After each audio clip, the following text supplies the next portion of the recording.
وهو الذي أنشأ لكم السمع والأبصار والأفئدة قليلا ما تشكرون وهو الذي ذراكم في الأرض وإليه تحشرون وهو الذي يحيي ويميت وله اختلاف الليل والنهار أفلا تأكلون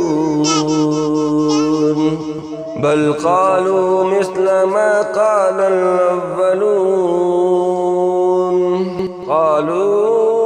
وإذا متنا وكنا ترابا وإذا من أئنا لمبعوثون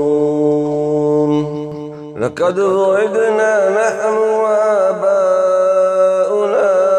هذا من قبل إن هذا إلا أساطير الأولين قل لمن الأرض ومن فيها إن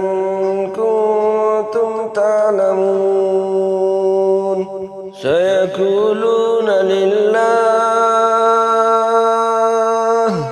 فقل فلا تذكرون قل فلا تذكرون قل من رب السماوات السبع ورب العرش العظيم سيقولون لله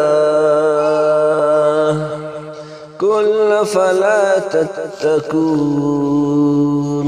قل من بيده ملكوت كل شيء وهو يجير ولا يجار عليه إن كنتم تعلمون سيقولون لله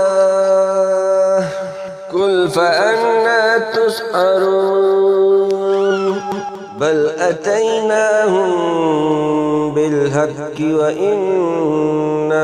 لكاذبون واتخذ الله من ولد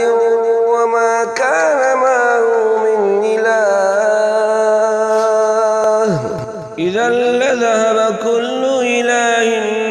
بما خلق ولعلى بعضهم على بعض